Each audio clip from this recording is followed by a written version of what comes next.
sound of gentle romantic music swelling, then abruptly cutting to a sickening crack of splintering wood and a collective gasp of terror. A bride's perfectly manicured hand, clutching a champagne flute, flies to her mouth as the pristine white gazebo she's standing under lurches violently to one side.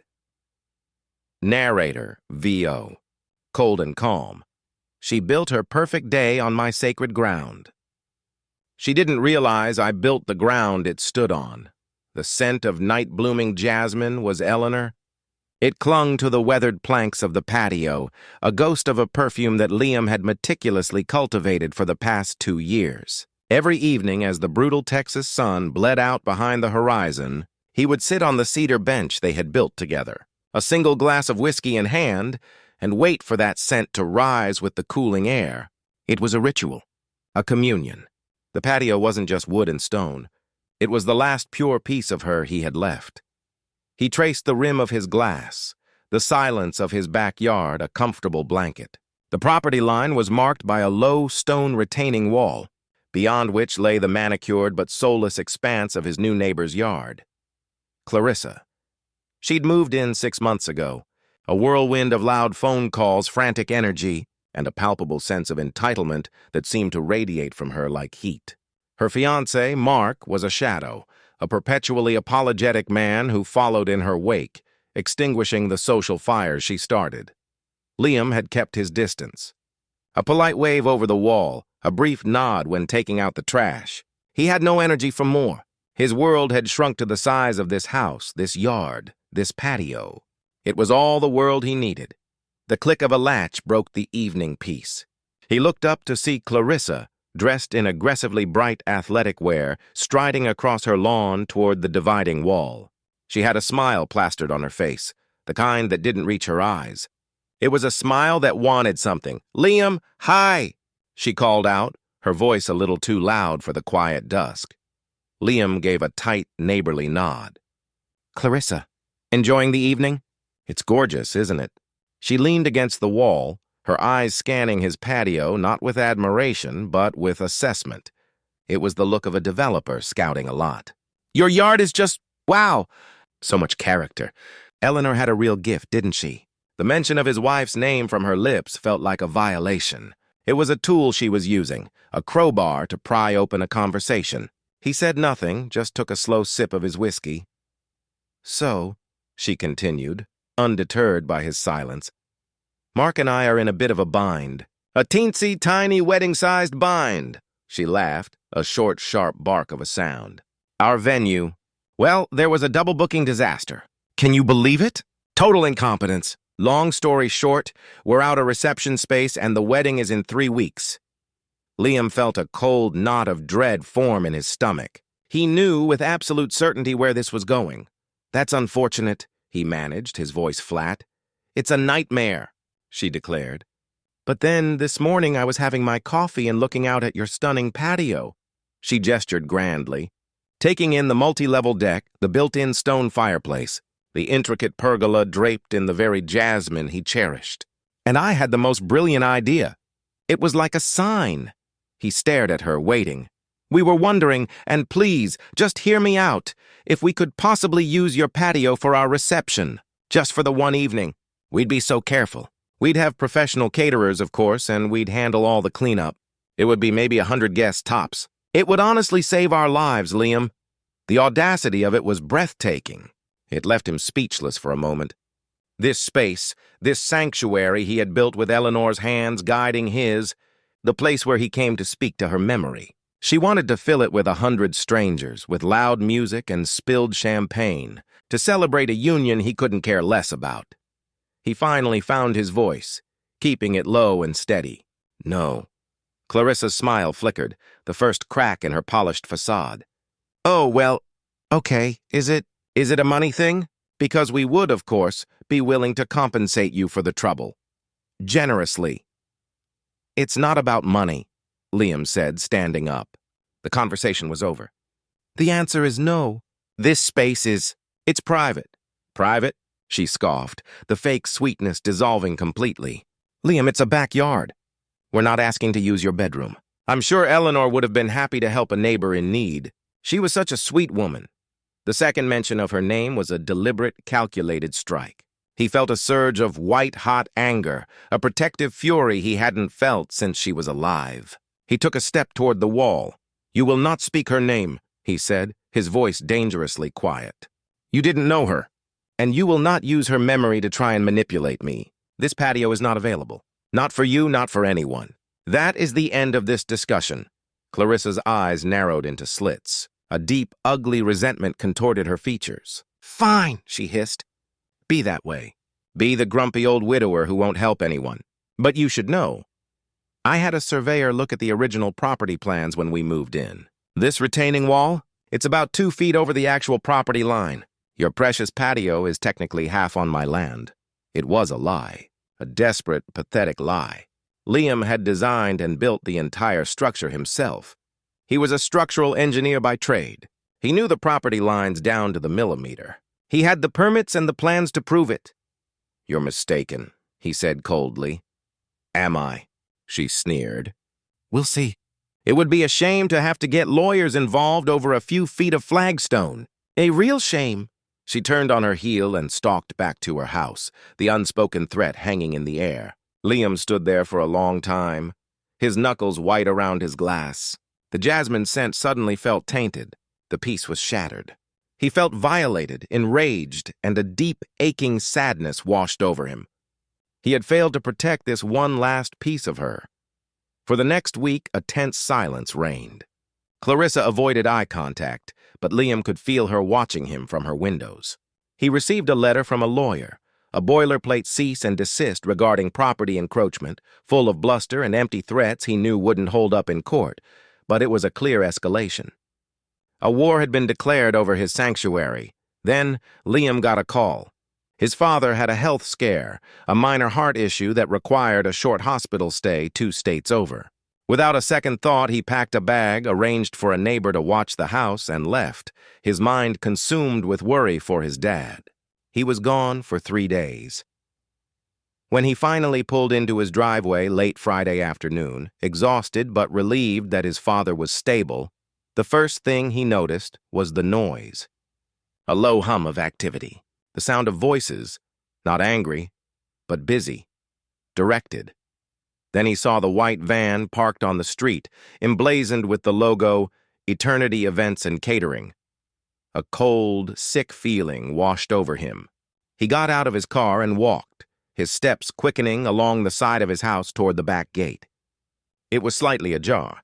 He could hear music now, a soft classical melody filtering through the wood.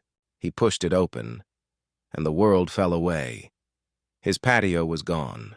In its place was a sea of white.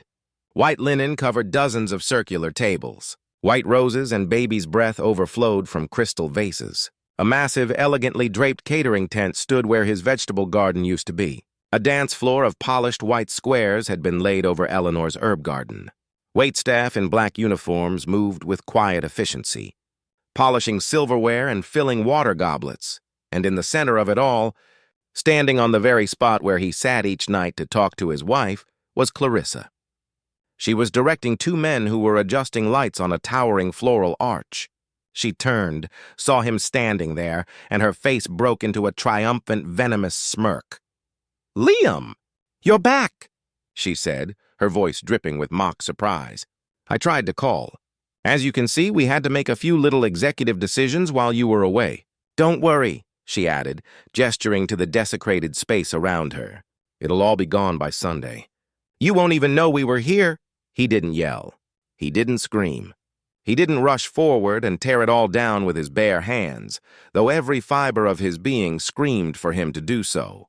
He simply stood in the gateway, taking it all in.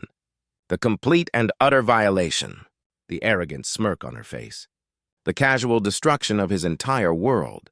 The grief in his chest didn't shatter. It solidified. It turned to ice. And then it turned to iron. A cold, hard resolve settled deep in his bones. She was right about one thing. By Sunday, it would be as if none of this was ever here. She just had no idea how he was going to make that happen.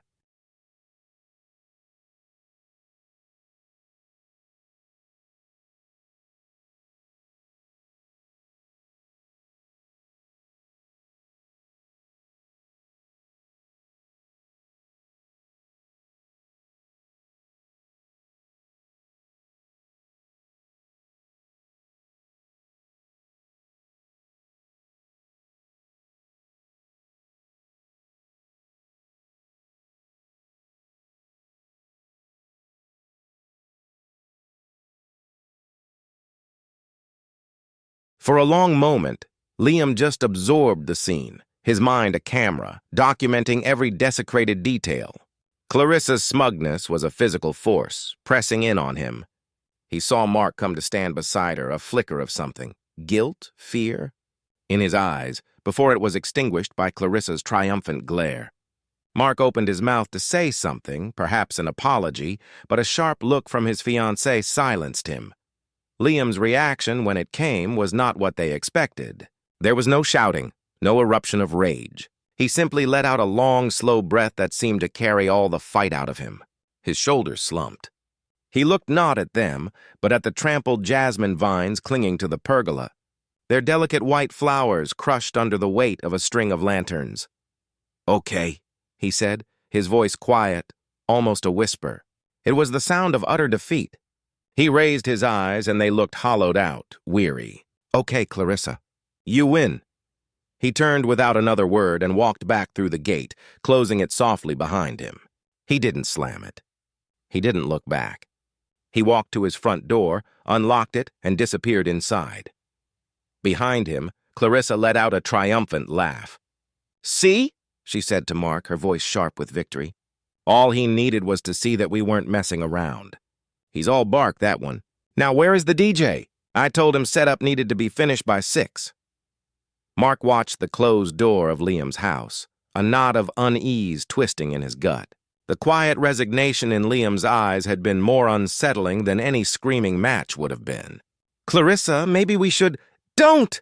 she snapped, her attention already elsewhere. "Don't you dare go soft on me now, Mark. This is our wedding. We deserve this." "He'll get over it. Now help me with this seating chart. I can't have my Aunt Carol anywhere near your cousin." Inside his house, Liam was not grieving. He was not defeated. The moment the door clicked shut, the slumped posture vanished. He stood ramrod straight in his silent hallway, his face a mask of cold fury. The performance was over. The work was about to begin. He walked directly to his garage. It was his other sanctuary, a place of order, precision, and power. Tools hung on a pegboard in meticulously organized rows. Metal shelves were stacked with labeled bins of screws, bolts, and fasteners. On a large drafting table in the center of the room, he unrolled a set of blueprints, their edges worn and soft from years of reference. They were the original hand-drawn plans for the patio. His patio. Eleanor had sketched the aesthetic, the flowing curves, the placement of the garden beds, the cozy nook for the fireplace. He had engineered the substance. He knew every board, every joist, every screw. He knew how the weight was distributed, where the shear forces were greatest, and which supports were absolutely critical to its integrity. He had over-engineered it, built it to withstand a hurricane, to last 100 years. He had built it to be a fortress, and a fortress could always be undermined from within. His finger traced a series of lines on the blueprints, stopping at the primary support structure beneath the main upper deck, the largest, most central part of the patio, where the floral arch and what was likely the head table now stood. He had designed a small hidden access hatch behind the latticework at the base of the deck for maintenance and storage. He doubted anyone, but he even knew it was there. He began to gather his tools. A reciprocating saw with a fresh metal-cutting blade, a high-torque impact driver, a set of hydraulic bottle jacks rated for 10 tons each, a pry bar. He worked with a silent, focused intensity. Every movement was precise, economical. He was no longer a grieving husband. He was an engineer presented with a complex demolition problem, a problem he was uniquely qualified to solve. As darkness fell, the sounds from the backyard grew louder. Laughter, music being tested, the clatter of dishes. They were celebrating their victory, confident that the battle was over. They were oblivious to the war being planned just a few dozen yards away. Around 1 a.m., the sounds from next door finally died down. Liam watched from his darkened kitchen window as the last of the event staff drove away. Clarissa's house went dark, room by room. He gave it another hour, sitting in the blackness, letting the silence of the neighborhood settle completely. Then he moved. Dressed in black from head to toe, he slipped out his back door, carrying his tools. The air was cool and smelled of cut grass and Clarissa's cloying roses. He stayed low, moving in the deep shadows cast by the privacy fence. He reached the side of the deck, his fingers finding the familiar hidden latch on the access panel. It opened with a soft click. He slid into the crawlspace beneath the patio, pulling the panel shut behind him. The world was reduced to a dark, cramped space that smelled of earth and treated lumber. Above him, he could hear the faint creak of the deck settling. It was like being inside the belly of a beast. His beast. He switched on a low-beam headlamp. The light illuminated the skeleton of his creation. Massive 6x6 posts were bolted to concrete footers. Triple laminated beams ran the length of the structure, supporting a forest of 2-10 joists. It was a masterpiece of structural integrity, a fortress indeed. Liam went to work. He placed the hydraulic jacks at key points, directly beside the 4 primary support posts that held the majority of the weight for the central platform. With a quiet, rhythmic pump of the handles, he transferred the immense load from the wooden posts to the steel jacks. He watched the wood grain, listening for the telltale groan of stress, stopping the moment the load was fully supported. The deck above him was now floating on a temporary and controllable foundation. Then he took the impact driver. He located the heavy-duty structural bolts that held the primary posts to the main beams. The tool whirred, a high-pitched, angry sound that seemed deafeningly loud in the confined space. He froze after each one, listening for any sign he had been heard. But there was nothing. One by one, the bolts spun free. Next came the reciprocating saw. He didn't cut the posts themselves. That would be too obvious, too crude. Instead, he carefully, precisely, cut through the galvanized steel connectors that tied the beams together over the posts. He was severing the ligaments, not breaking the bones. He made 3 precise cuts on each connection point, leaving just a sliver of metal intact, enough to hold for now, but designed to fail under a sudden specific shift in load. He was creating a controlled collapse, a chain reaction. It wouldn't just break, it would tip. The final, most critical step involved the jacks. He unscrewed the pressure release valves on each one, just a fraction of a turn. He then threaded a thin but high-tensile steel cable through the T-slots of each valve handle. He ran the 4 cables to a single point near the access hatch, gathering them together. A single sharp pull on the main line would now simultaneously release the pressure on all 4 jacks. The structure's entire weight would drop a quarter of an inch onto the deliberately weakened connectors, which would instantly shear. The whole central platform would lurch and then collapse downward and forward like a trapdoor. He worked for nearly 4 hours, sweat dripping from his brow despite the cool night air. When he was done, he packed his tools and slid back out of the crawlspace, closing the panel securely. He stood up and looked at the wedding. The morning of the wedding dawned bright and painfully beautiful. Liam was awake before the sun, sitting in his darkened living room, a mug of black coffee untouched in his hands. He watched as the first van arrived next door, the florists, delivering a cascade of ostentatious white arrangements. They were followed by the hair and makeup artists, the photographers, and a small string quartet that began tuning their instruments on Clarissa's front lawn. His home, once a bastion of quiet solitude, was now besieged by the cheerful hum of an event he had explicitly forbidden. He spent the morning in methodical preparation, not for a party but for its aftermath. He moved his car from the garage to the street, parking it a block away. He went through his office, ensuring the blueprints for the patio were filed away, but the police report number was left on a notepad on his desk, clearly visible. He was creating a stage, setting each prop with the same precision he had used to set the trap beneath his deck. He was building his narrative of the innocent, aggrieved homeowner. Around noon, there was a knock at his front door. He opened it to find Mark standing on his porch looking pale and deeply uncomfortable. In his hand, he held a thick white envelope. "Liam," Mark started, his eyes darting nervously back toward his own house. "Look, I know this is not what you wanted." Liam said nothing. He just waited, his expression unreadable. "Clarissa, she gets carried away. She's just so focused on having the perfect day," Mark stammered, the excuse sounding flimsy even to his own ears. We wanted to give you this. For the trouble. For everything." He extended the envelope. Liam didn't even glance at it. "There isn't enough money in that envelope to buy my wife's memory, Mark." The word struck Mark like a physical blow. He flinched, his face crumbling with guilt. I know, God, Liam, I know. I'm so sorry. I tried to talk to her, I really did, but you didn't try hard enough, Liam finished for him. His voice devoid of heat, a simple statement of fact. From behind Mark, Clarissa's voice cut through the air, sharp and impatient. Mark, what is taking so long? She appeared at the end of the walkway, already in a silk robe, her hair in elaborate curls. She saw the envelope still in Mark's hand, and her face tightened with annoyance. Oh, for heaven's sake, is he still being difficult? Just leave it on the porch, Mark. If he doesn't want it, that's his problem. We have bigger things to worry about. She turned and swept back toward her house without another glance. Her dismissal was total. In her world, Liam had already ceased to exist. Mark looked at Liam, his expression a miserable mix of apology and shame. He placed the envelope on the porch railing. It's $5,000, he whispered. Please, just don't make a scene today, please. Liam gave a slow, deliberate nod. Don't worry, Mark, he said, his voice eerily calm. I won't make a scene. He closed the door, leaving the envelope untouched. He watched through the peephole as Mark scurried away, a man utterly ruled by a woman who was about to build her future on the most unstable ground imaginable. As the afternoon wore on, the guests began to arrive.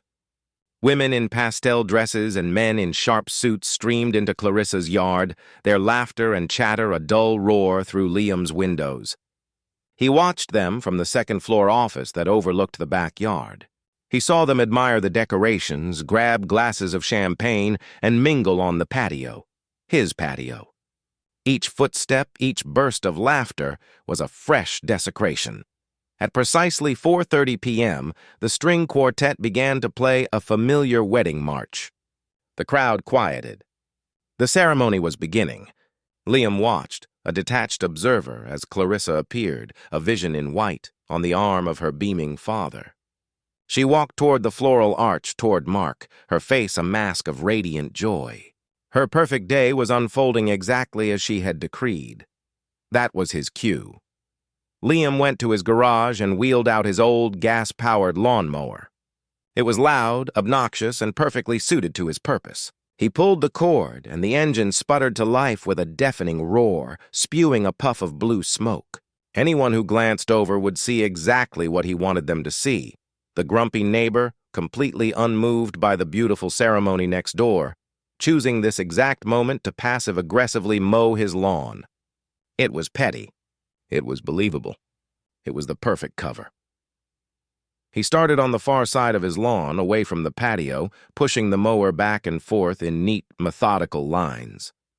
He could hear the officiant's voice droning on, punctuated by the roar of his engine. He ignored the irritated looks some of the guests shot his way over the stone wall. He timed his progress perfectly. As the vows were being exchanged, he was working his way closer to the deck. When the officiant declared them husband and wife, he was making the turn that brought him parallel to the latticework where the hidden access panel was located. The crowd erupted in applause and cheers. The champagne was being poured. The toasts were about to begin. Clarissa's father, a portly man in a tuxedo, took a microphone. I'd like to welcome you all here today to celebrate my beautiful daughter, Clarissa, and my new son, Mark. More applause. The wedding party, the bride, the groom, bridesmaids, and groomsmen, were all gathered together under the floral arch, glasses raised. They were clustered in the dead center of the rigged platform. Right on schedule, Liam's mower sputtered and died. He frowned, shaking it in frustration. The engine wouldn't catch. He pushed the mower right up against the base of the deck, its side nudging the latticework. It was the perfect excuse. He knelt, his body shielding his actions from anyone who might be watching from the house. To the wedding guests, he was just a shadow at the periphery, a man fiddling with a broken machine. His hand slipped behind the mower, his fingers finding the familiar grooves of the access panel. He didn't need to open it. Tucked just inside the edge, exactly where he'd left it, was the looped end of the high-tensile steel cable. And from the moment Clarissa set her mind to something, her father's voice boomed from the speakers, she has always found a way to build the life she wants, exactly where she wants it. Clarissa beamed, raising her glass higher. She caught Liam's eye for a fraction of a second, a final, fleeting look of absolute triumph. Liam's fingers closed around the cold steel loop. "So let us all raise a glass," her father bellowed. "To the happy couple, to Clarissa and Mark. May their foundation always be strong and their future bright." Liam pulled. There was no great noise at first, just a low hydraulic hiss that was swallowed by the roar of the crowd saying, "Cheers!" For a single, surreal second, nothing happened. The smiling faces, the raised glasses, the perfect white scene. It was all frozen in a perfect tableau. Then came the sound. It was not a snap, but a deep, resonant groan from the heart of the structure. A sound of splintering agony as dozens of wooden joints gave way at once. It was followed by the sickening shriek of shearing metal as the sabotaged connectors failed in a perfect, sequential cascade. Confusion flashed across Clarissa's father's face. Mark's smile faltered. The floral arch above their heads tilted, slowly at first, and then with terrifying speed. A single champagne flute slipped from a bridesmaid's hand, seeming to hang in the air for an eternity before shattering on the deck boards that were suddenly, impossibly, no longer level. The world tipped, and the perfect couple at its center began to fall.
The fall was a symphony of chaos, a discordant orchestra of splintering wood, shattering glass, and human screams. The central platform didn't just drop.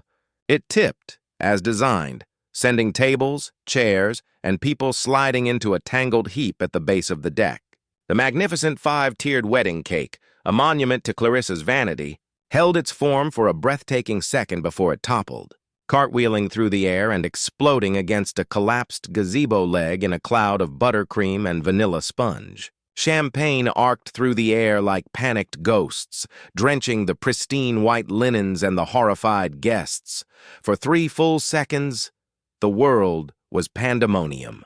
Then an eerie silence fell, punctuated only by the soft, tinkling melody of a wind chime, Eleanor's wind chime, that had survived the carnage. The silence was broken by a single low moan, and then another, as the dazed and injured victims began to stir. Liam remained kneeling by his lawnmower, his face a perfect mask of shock and horror. He watched as the unfallen guests, who had been standing on the outer edges of the patio, unfroze and surged forward, their party clothes instantly transformed into triage wear. "Oh my God!" someone shrieked. "Call 911!" That was Liam's cue to move. He fumbled for his phone, his hands trembling, and stabbed at the screen. As he dialed, his eyes scanned the wreckage. It was a masterpiece of controlled destruction. The collapse was confined entirely to the overstressed central section, just as he had calculated. The fireplace, the pergola, the outer benches, his and Eleanor's core handiwork, were untouched. What is your emergency?" A calm voice answered. Liam pitched his voice to sound breathless, panicked. "There's been a collapse! A deck collapse! My neighbor's wedding. They were all on it. Oh God, people are hurt! Sir, what is the address?" He rattled off his address, then added the crucial narrative-building details. "They're in my backyard. They set up for a wedding in my yard without my permission. I told them it wasn't safe. The whole thing just gave way." He stayed on the line, feeding the dispatcher information, his performance flawless. As he spoke, he saw a flurry of movement in the center of the wreckage. Clarissa was pulling herself up from a pile of ruined tablecloths and crushed canapes. Her multi-thousand-dollar dress was ripped at the shoulder and smeared with a grotesque combination of dirt, grass, and pink champagne frosting. A long, ugly scratch ran down her arm, but she wasn't crying. Her face was contorted into a mask of pure, undiluted rage. Mark was beside her, trying to get to his feet, his ankle twisted at an unnatural angle. "Clarissa, are you okay?" He groaned, his face pale with pain. She ignored him completely. Her wild eyes scanned the scene, past the crying bridesmaids and the groaning groomsmen, past her own father who was being helped up by a guest. Her eyes found Liam, standing by his fence, phone pressed to his ear. A raw, animalistic scream tore from her throat. "You!" She began to scramble through the debris, her ruined dress snagging on broken chairs as she clawed her way toward him. "You did this! You bastard, you did this!" Liam calmly ended the call with the dispatcher. "The paramedics are on the way," he said loudly, for the benefit of the surrounding guests. He looked at the approaching hysterical bride with an expression of profound, sorrowful pity. "Clarissa, stop," he said, his voice firm but gentle. The voice of a rational adult speaking to a child having a tantrum. "People are hurt. We need to help them." "Help them?" she shrieked, finally breaking free of the wreckage and stumbling toward the stone retaining wall. "You tried to kill us! You sabotaged it! I'll sue you for everything you have! I'll see you in prison!" Her accusation, raw and unhinged, hung in the suddenly quiet air. Several guests turned to stare, their faces a mixture of confusion and suspicion. This was the critical moment. Liam didn't raise his voice. He didn't need to. He let her raving fill the space, then he punctured it with cold, hard fact. "Clarissa, I warned you," he said, his voice carrying clearly across the ruined yard. "I told you this patio was not designed for a party of this size. It's a private space, not a commercial venue." He took a deliberate step back, creating more distance.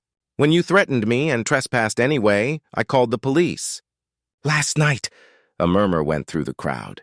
Clarissa's own father turned to look at her, his expression shifting from concern to disbelief. Liam pressed his advantage. "I filed a formal report documenting your harassment and your unsafe, unauthorized use of my property. I have a case number. I begged you for your own safety not to do this." He shook his head, a gesture of deep, theatrical sadness. "I just never imagined you'd be reckless enough to ignore a direct warning. I'm just glad no one was killed by your negligence." He had turned her own accusation back on her with surgical precision. He wasn't the saboteur. He was the prophet who had been ignored. She wasn't the victim. She was the negligent party who had endangered her own guests. In the space of 30 seconds, in front of dozens of witnesses, he had framed the entire narrative. Clarissa stared at him, her mouth opening and closing, but no sound came out. The furious certainty on her face was replaced by a dawning, horrified confusion. She could see the shift in the crowd's eyes. They weren't looking at a grieving bride. They were looking at a liability. The distant wail of sirens grew rapidly closer, a soundtrack for her world falling apart. Within minutes, the quiet suburban street was a chaotic flood of flashing red and blue lights. Fire trucks, ambulances, and police cruisers lined the curb. Paramedics streamed into the backyard with stretchers and medical kits, their professionalism a stark contrast to the wedding party's hysteria. As the injured were being tended to, a uniformed police officer with a stern face and a notepad made his way toward Liam. "Are you the homeowner, sir?" "Liam Caldwell?" the officer asked. "Yes, officer," Liam said calmly. "I'm the one who called 911. I also filed a report for trespassing against this party last night. The case number should be in your system." He showed the officer the number he had written down, now conveniently displayed on his phone's screen. The officer looked at the number, then at the devastation in the yard, then back at Liam. He gave a short, affirmative nod. His gaze then swept over the scene and landed on Clarissa, who was now trying to brush the cake off her dress, her rage momentarily forgotten in a futile attempt to reclaim some shred of dignity. "And is that the woman you filed the report against?" the officer asked, his voice flat. "Yes," Liam said. "That's Clarissa." The officer walked past Liam, his boots crunching on spilled ice and broken glass. and approached the bride. Her head snapped up as he neared, a flicker of her old arrogance returning. "Officer, thank God you're here," she began, her voice regaining its imperious tone. "I want that man arrested. He deliberately—" "Ma'am, the only crime documented?" Clarissa repeated, her voice a dangerous mix of disbelief and indignation. The officer regarded her with an impassive stare, his pen poised over his notepad. He was a man named Sergeant Miller, and he had seen every kind of human drama imaginable. The hysterical bride was a new variant, but the pattern was familiar.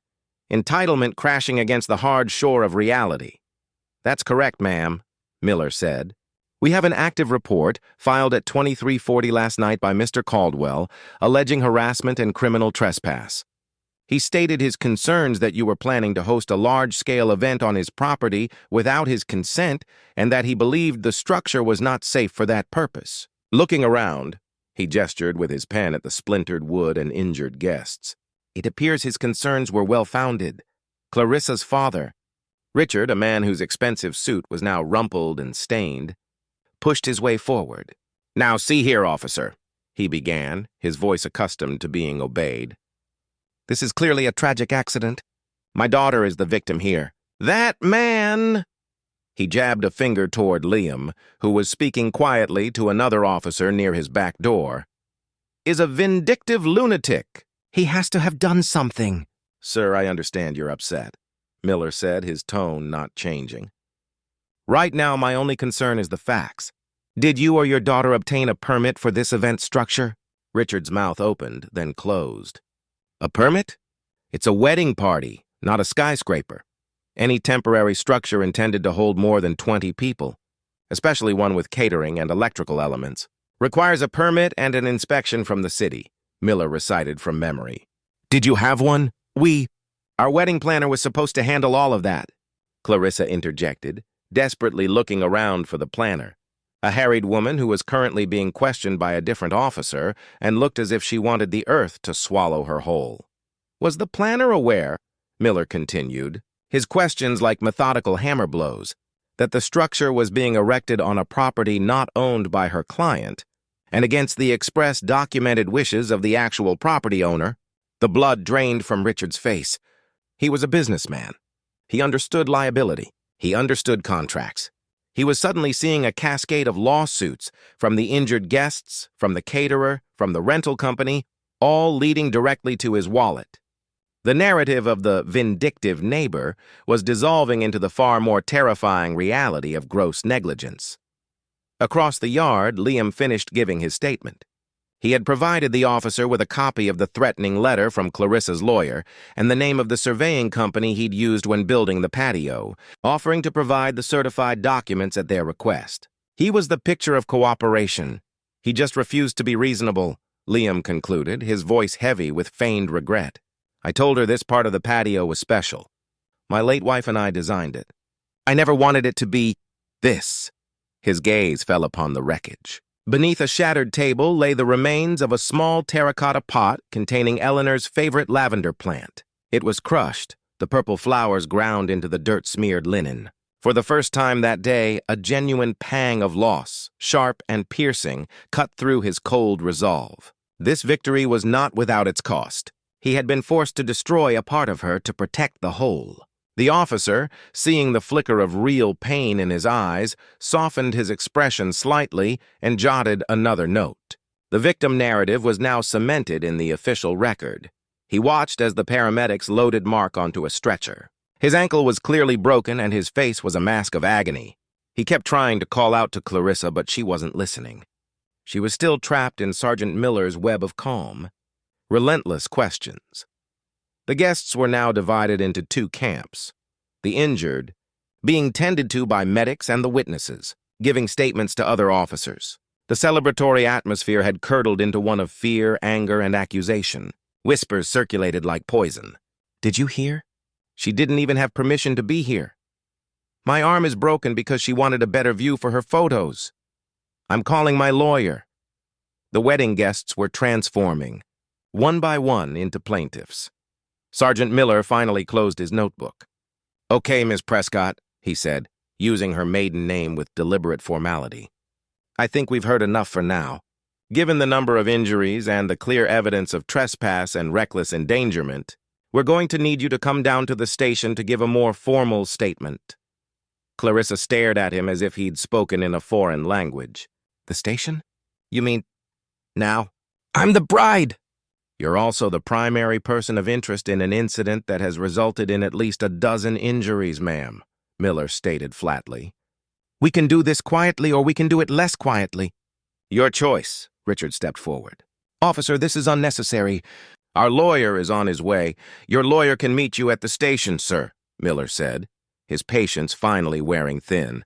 He gestured to a female officer who had been standing by. "Officer Jennings will escort you." The reality of the situation finally crashed down on Clarissa with the force of the collapsed deck. This wasn't a problem her father could buy his way out of. This wasn't a misunderstanding she could smooth over with threats and charm. Her perfect day, the one she had hijacked and fought for, was ending in the most humiliating way imaginable. Officer Jennings gently took her arm. "Ma'am, let's go." Clarissa, speechless with rage and shock, allowed herself to be led away. Her walk of shame was a brutal gauntlet. She was escorted past her weeping mother, past her injured new husband being loaded into an ambulance, and past the shocked faces of her former friends. Her white dress, a symbol of triumph just an hour ago, was now a filthy, tattered costume for this final, disastrous act. Liam watched from his back door as she was led around the side of the house toward the street, where the police cars waited. His face remained a neutral mask. As the disgraced bride disappeared from view, his eyes drifted to his own front porch. On the railing, forgotten in the chaos, sat the thick white envelope containing $5,000. The flashing red and blue lights of the departing ambulance washed over it, pulsing against the crisp paper. The bribe lay there, its value diminishing with every pulse of light, a worthless monument to a war she had already lost.